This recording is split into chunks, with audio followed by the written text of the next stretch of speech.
교수님 잘 아시죠?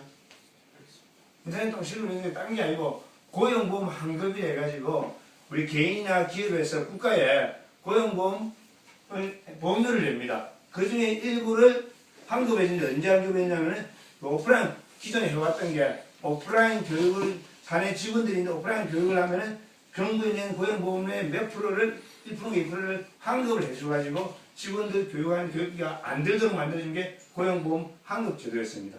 그게 1999년도부터는 우리가 말하는 이러닝 온라인 교육하는데도 환급을 했다는 얘기입니다. 자, 이게 왜 그렇게 중요하냐? 자, 우리가 1999년 이때 당시에 우리 일반 국민들이 이러닝이 해야 될지 좋을지 안 좋을지 전혀 모르고 있는 상황이었다는 이야기입니다. 특히 기업 같은 경우 내가 이러닝을 오프라인 교육 안 하고 온라인 교육을 해야 되는데 뭡니까 효과성이나 어떻게든 그 증빙이 안 되기 때문에 자 근데 이게 노동부의 돈을 환급해 준다고 하니까 어떤 일이 벌어지냐면 회사에서 도리어 남는 장사가 될 수가 있거든요. 자, 한 예를 들어 봅시다. 우리 삼성전자 직원이 한 몇 명 정도 되겠습니까? 10만 명 가까이 된다네요. 그 정도가. 그 정확하게 나도 잘 모르겠습니다. 일단 10만 명 정도 된다면은 자 인터넷 통신 훈련제도가 뭐냐면은 아까 방금 이야기했듯이 우리 직원들을 교육시키는데 환급을 해준다는데 교육받는데 자 이 환급을 얼마를 해주냐면은 한 과목당 무려 54,000원 해줬다는 이야기입니다. 그러면은 삼성에서 자기 직원들인데 뭡니까 윤리교육이든지 아니면은 뭐 재정의 배상 책임 뭐 그런 내용을 하더라도 10만 명인데 교육을 시키면은 얼마가 되겠습니까? 무려 54억이 환급이 된다는 얘기입니다. 자, 우리가 이러닝을 한번 도입을 한번 해봅시다. 간단하게 도입은 회사마다 각 회사에서 이러닝을 떠나가지고 PC 다 있을 거고 네트워크 장비 다 있을 거 아닙니까? 그 안에 이러닝 학습 관리 시스템 하나 까는데 지금은 막 1억 2억 3억 하는데 그 당시에 그렇게 안 비쌌을 겁니다.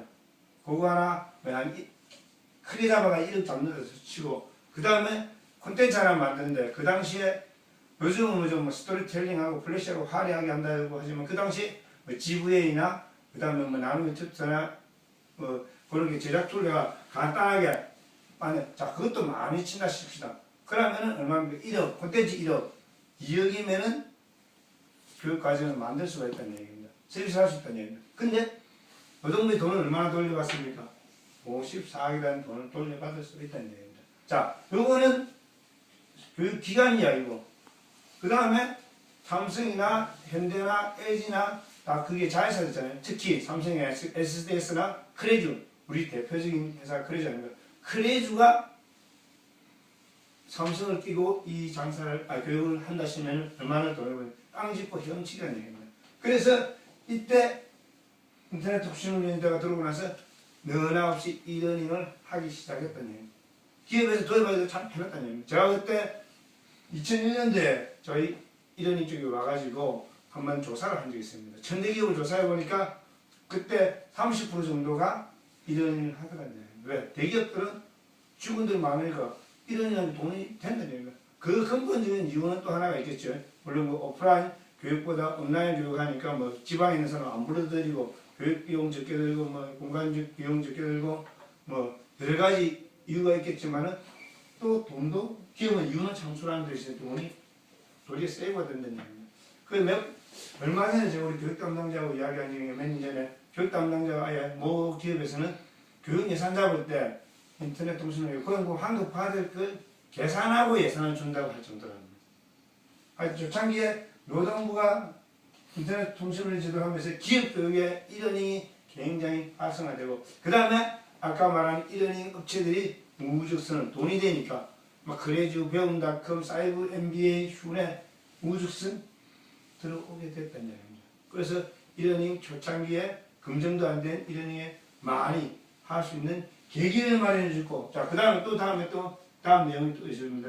노동부 얼마나 또 유익하겠냐. 자 두 번째가 2001년도에 우리나라에 또 하나 획기적인 이러닝의 사건이 하나 있습니다. 뭐냐면은 세계 최초로 사이버 대학 인가했던 일. 자 2001년도에 그 당시 같으면은 우리나라 말고 미국에도 이러닝을 했을 겁니다.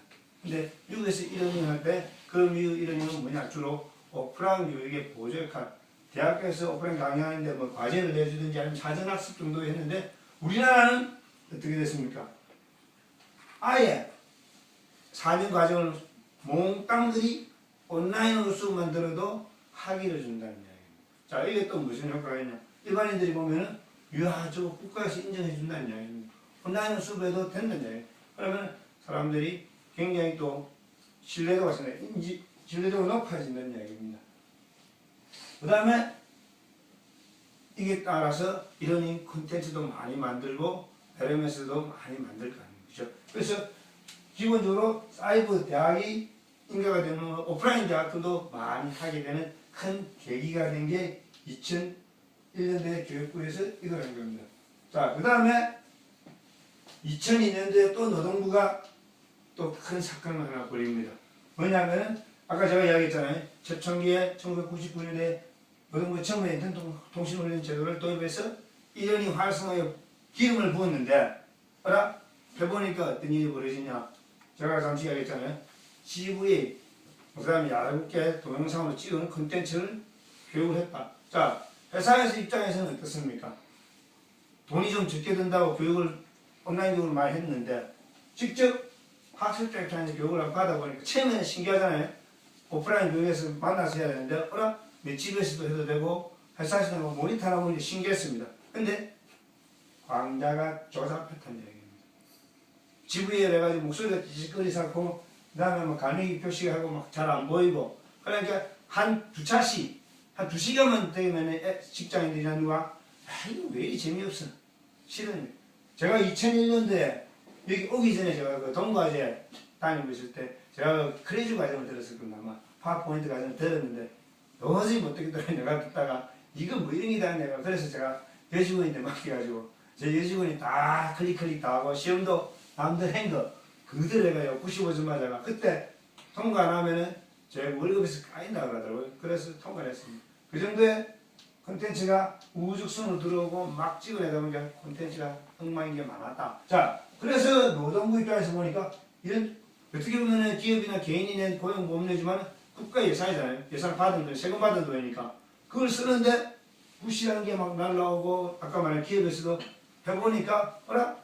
재미가 없네, 효과가 별로 없네 이런 이야기가 나오니까 아 이건 아니다 싶어서 인터넷 통신훈련 제도를 개정을 하게 됐다는 얘기입니다. 이때 크게 개정인 게 이때는 아까 54,000원인데 교육과정이 콘텐츠는 허접하고 별론데 너무 비싸다 이거죠. 우리 오프라인 교육비는 비싸요. 그래서 이 과정을 가격을 다운시켜가지고 34,000원만 37,000원인가 그거만 현금을 해주겠다. 또 하나가 알아? 잘한 거는 있고 못한 거 있으면 잘한 거는 120%를 주고 보통은 100% 주고 못한 거는 80% 주고 아주 허접한 것들은 아예 환급을 안 해주고 버리겠다. 그건 노동부에서 선언했습니다. 이때 공청회하고 한참 난리가 났습니다. 할 때마다 업체를 다 죽이려고 그러냐고. 그때 노동부에 지금 얼마 전에 있었던 정원호 사무관이 정원호 과장인데 그때 사무관인데 그때 공청회가 이런 이야기했습니다. 내가 왜 이런 발전을 신경 써야 되냐고.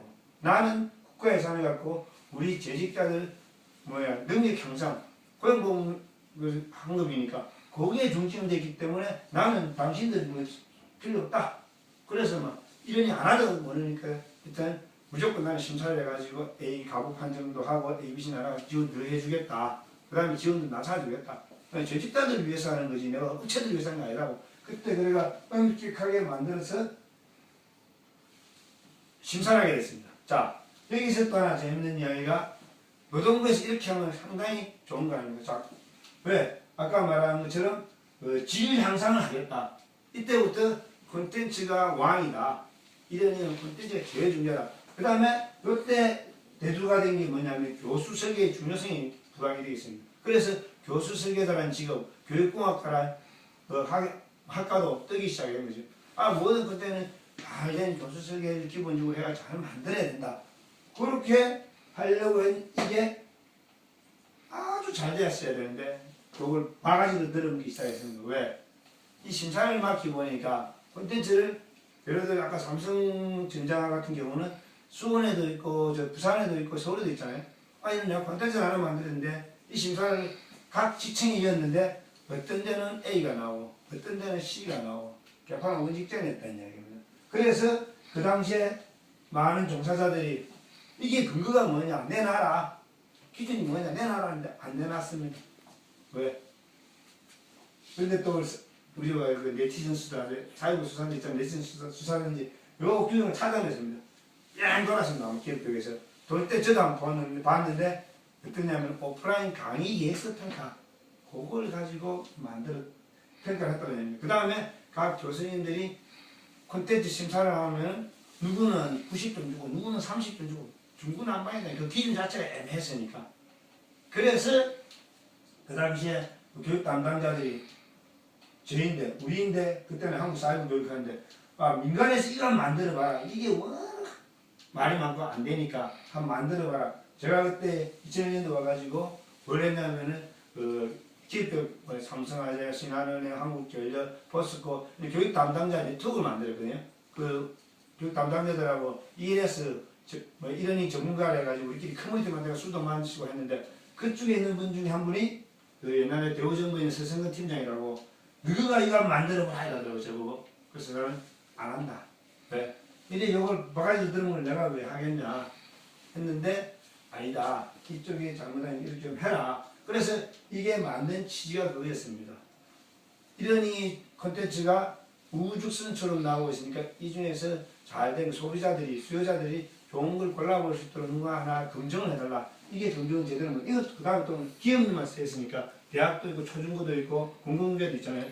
요걸 한번 수요자 입장에서 평가를 해서 한번 걸러보자는 걸 한번. 그 다음 또 하나가 좋은 기준을 만들어 가지고 공급자 입장에서 좋은 콘텐츠를 만들 수 있는 기준을 만들어 달라. 또 하나가 잘 만드는 콘텐츠 이러니 공급자 입장에서 잘 만든 콘텐츠를 잘 할 수 있게 좀 해달라.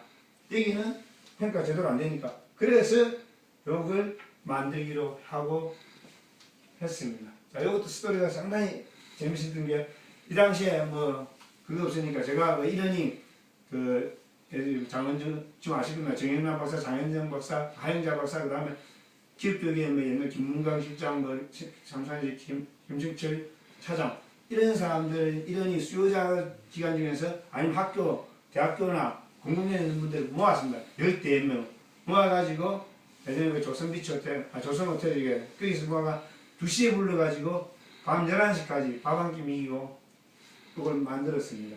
근데 이게 참 안 만들어지더라고요. 그래서 내가 보니까 이게 노동부에서 그 기준 만들기 어렵다는 게 제가 교수나 이런 분들하고 이야기를 해보니까 서로 내가 잘났다더라고요. 서로 이게 막 적응했다. 그래서 오프라인을 무려 3차나 회의를 하고 온라인으로 하도 안 되고 온라인으로 막 하고 그랬습니다. 그래가 만드는 기준이 지금 아마 한국 유럽인연합회 그 콘텐츠 인증해 보면은 기준이 되어 있습니다. 우리는 아예 기준을 딱 만들어 가지고 공표를 해버렸습니다. 이게 그 당시에 모두 거의 대부분 석사 그 논문에 가장 인용 많이 된 게 우리 기준입니다. 지금 하고 있는 정부통신산업진흥원에서 하는 콘텐츠 품질 인정, 그 다음 지금 캐리스 하는 인정, 요 우리 기준 이걸 가지고 조금씩 바꿔서 하고 있습니다.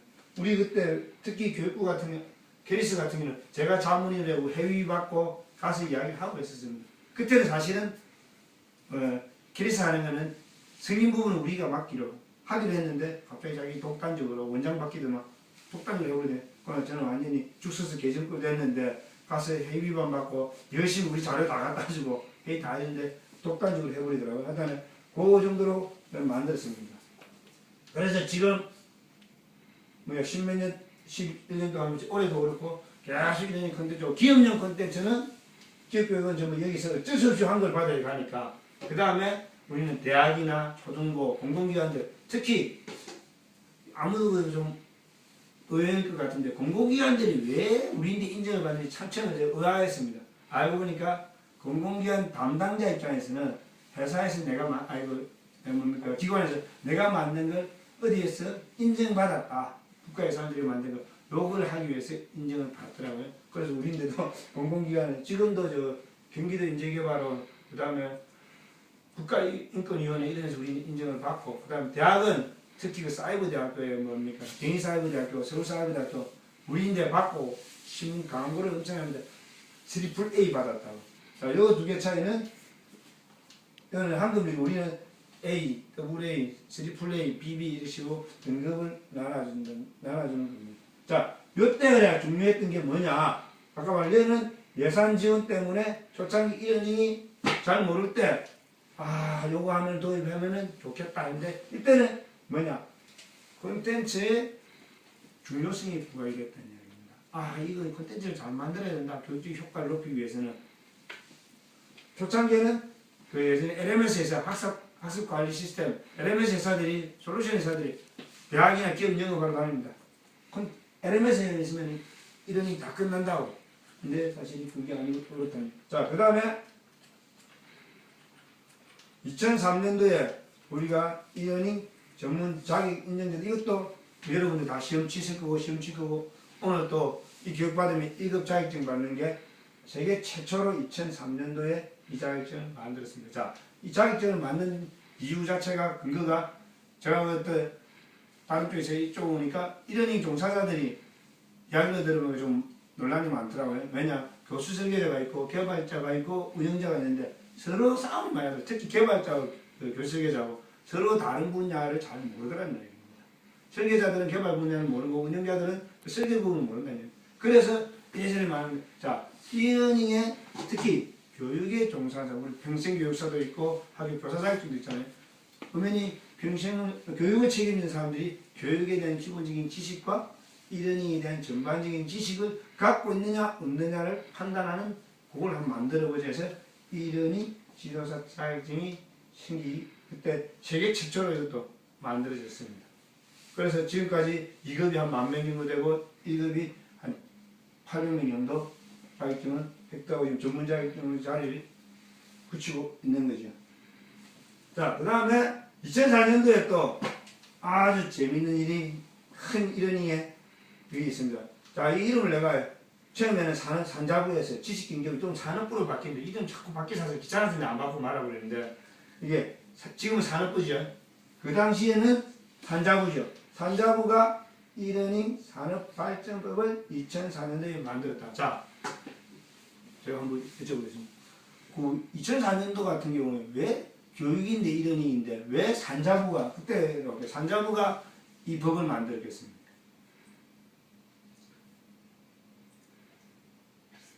그죠? 특이하죠, 그죠? 누구나 생각하면 교육부나 그 당시 정통부가 있습니다, 그죠? 문화부도 있고, 그는 아까 말하는 뭡니까? 고용노동부도 있는데 왜 하필이면 이 뜬금없이 산자부 지금 산업부지 이 산자부가 이 법을 주관했느냐? 자, 이것도 근거가 있습니다. 뭐 혹자는 해요. 우리가 이 법은 한국유럽인연합회 회장님 이상이 그때는 의원입니다. 이 정부입법이 아니라 의원입법으로 만든 법입니다. 자, 그러면 한국유럽인연합회가 지식경제부 산하단체입니다. 산자부 산하단체입니다. 그래서 만들면 그건 절대 아닙니다. 그때 뭐냐면 우리 회장님이 2001년도에 한국사회부교육 학회를 만들고 나서 법을 만들어야 되겠다. 필요성이 생각하시고 각 부처를 불렀습니다. 교육부, 그때 산자부, 정통부, 문화부 다 불렀는데 특히 교육부가 그때 당시 그렇게 했답니다. 교육부 그때 차장인가? 국장이 그러냐. 뭐 이런 이거 효과 있어? 딱 냉정해. 사회부작도 만들어 놔놓고 이런 이거 효과 있어? 그런 한쪽으로 비관적이었다는 겁니다. 그 다음에 그때는 또 정부는 온라인 디지털 콘텐츠 법이라는 게 있기 때문에 굳이 만들 필요 없다. 개정만 하면 된다. 그렇게 했는데 그때 산자부가 이거 산업부로 발전시키면은 해외 수출도 하고 이거 괜찮겠다. 그래서 나름 해가지고 예산을 우리가 그 교수들하고 교수님들하고 내가 자문회가 법을 만들었습니다. 그래서 주관부서가 그때 당시에 산업자원부가 됐다는 얘기입니다. 자, 그 뒤에 나중에 이런이 뜨고 나니까 교육부에서 잠시 후에 보면 유런인도 이야기 나오는데 만약에 에가다라가 있었습니다. 주도권을 뺏겼잖아요. 교육인데 엄연히. 그래서 지금은 2013년도인가? 올해인 것 같다. 그 개정하면서 주관부서가 이제 2개로 바뀝니다. 원래는 그 산자부 하나인데 지금은 주관이 2부서로 바뀌어버립니다. 네. 이게 이런이 산업발전에 그런 우여곡절을 생긴. 자, 그 다음에 이러니 산업발전법이 여러분들이 이제 별로 혜택이 나오면 별로 느낌이 별로 없을 겁니다.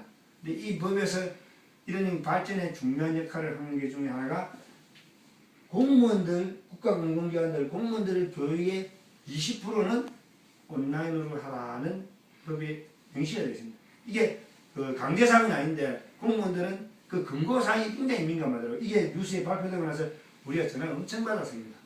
그게 뭐냐 20%가 이거 강제사항이냐? 아니다. 근거사항이다. 해도 자기들은 해야 돼. 그 다음 나중에 국감이나 그런 거 할 때 보면은 너가 이거 했냐 하는 게 이야기가 나옵니다. 그래서 공무원들이 이 20% 하나 때문에 무조건 지금도 20%는 다 한다고 봐야 됩니다. 공공기관들도. 그래서 요즘 뭐 기업교육이 고용보험 한국 제도가 바뀌고 해가지고 위축이 된다지만 공공기관들은 꾸준히 합니다. 이거는 왜? 법에 명시되기 때문에.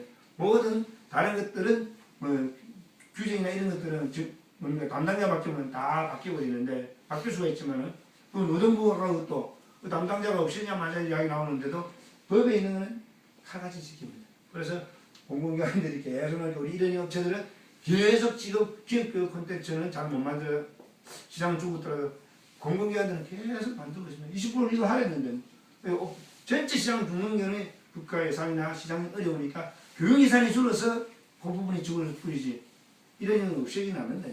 그렇게 큰 역할입니다. 자, 그 다음에 교육부가 또 만년 일대 혁신이었습니다.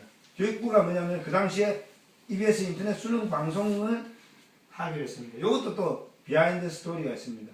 아까 제가 이야기했잖아요. 2001년도에 교육부가 이런 법 만들자니까 재미없어. 효과시 일하는 갑자기 왜 이런 일이 벌어지냐. 그때 누구입니까? 노무현 정부 당시입니다. 그때 안병영 부총리라는 분이 있었어요. 그분이 이때 교육부 장관을 부총리를 맡는 순간에 이게 됐는데, 자, 이 비하인드가 알고 보면 EBS라는 데가 교육부하고 그런 사이가 안 되는 EBS가 그 전에 벌써 한나라하고 다 로비대가 500억 원의 예산을 다 받아놨답니다. 이거 하려고. 근데 교육부 부총리 오더만 홀라당 자기 실적을 가져가고 있답니다. 그래서 EBS에서 굉장히 늘 많이 받은 제가 그때 EBS 이 당시에 미래의 조건에가 제가 뭡니까 패널을 해가지고 출연료 30만 원 받고 1시간 동안 그 패널 참석하는데 그때 PD라고 이야기해보니까 거품 물더라고요. 그러나 우리 거 뺏어갔다고 자기들이 하려고 했는데 교육부 공가로 가는 거 같잖아요. 사실 EBS가 한나라당하고 샤샤가 이 예산을 다 만들어낸 건데 까지 가버렸다는. 자, 그 다음에 이게 무슨 의미냐면은 초중고 바닥에서 이런 행위에 대해서 완전히 분위기가 엎겼던 얘기.